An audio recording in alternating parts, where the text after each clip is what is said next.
Good morning again. This is Terry, and just to say again, we're looking at Genesis. This is Genesis part 36, and I'm taking it from Genesis 23, verse the whole chapter, and it's about Abraham grieving for his wife Sarah, and she was 127.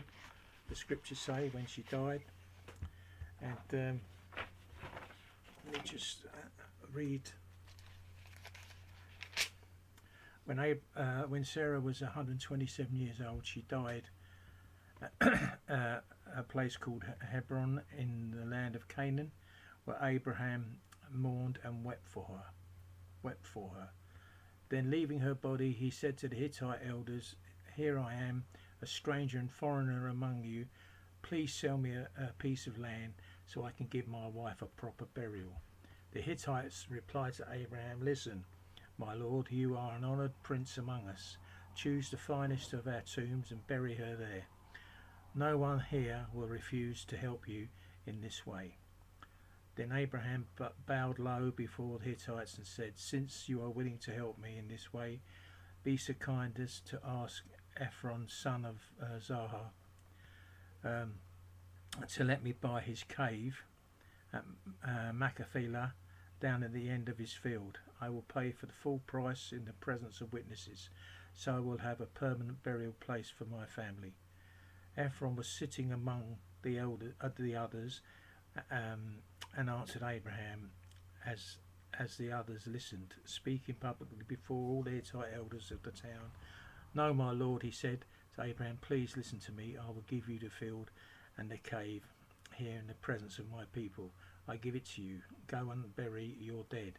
Abraham again bowed low before the citizens of the land, and he replied to Ephron as everyone listened, "No, listen to me. I will buy it from you, and let me pay the full price for the field so I can bury my dead there." Ephron answered Abraham, "My lord, please listen to me. The land is worth 400 pieces of silver, but what is that between friends? Go ahead and bury your dead." So Abraham bought that field from Ephron, and now not only did Sarah die, we see that Abraham went to mourn Sarah and to weep over her. And we are not clear on the details of that.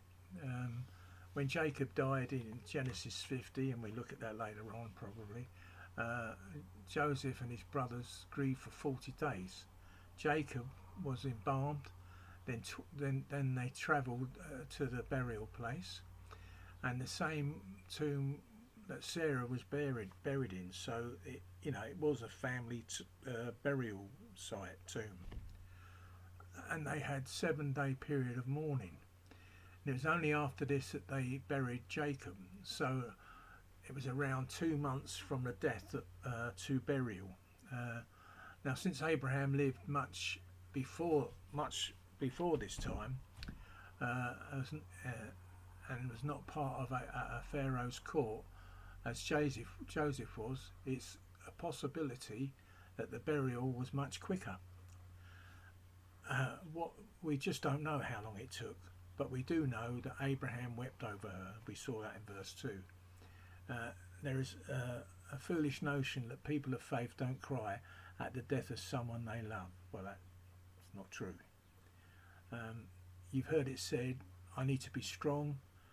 A simple question is this: why? Why do we need to be strong? Grief is a natural part of life and death. Joseph wept over the death of Jacob.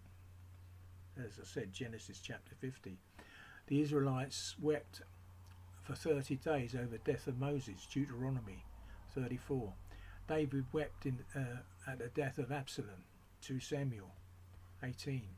Jeremiah wept at the destruction of Jerusalem, Lamentations. Jesus wept at the death of Lazarus, John 11.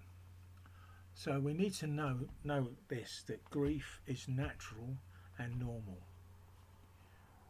You can care about someone, you will grieve for them because you have suffered a loss.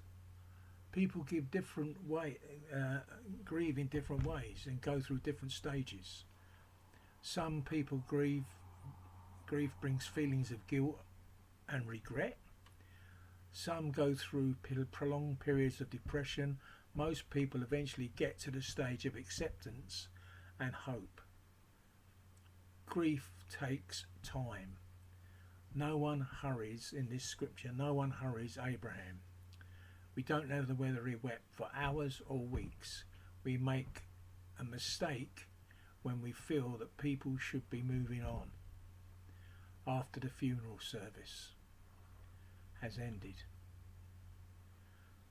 So when we can look at this finally, there are several decisions I hope that we will make today. First, I hope that you decide to make your faith sure. The Bible does not promise heaven to everyone. It promises heaven only to those who turn to Jesus Christ for salvation and for new life. I know that we are not the judge, God is. I know that some people turn to Christ in the last moments of their life. You need not leave your family to worry about where you're going. We need the help of Christ if we have any hope of salvation. Secondly, I hope you decide today to be a friend to those who are grieving. Be patient, listen, share stories of the good old days about the person who is gone. Let the person know that they do not grieve on their own. They're not grieving alone. Finally, I hope you will set out to make the most of your life. Cherish the people God brings into your life. Open your eyes, take it all in, ask questions, celebrate life. Live today so that you will have no regrets tomorrow. Live today so that you will have no regrets tomorrow.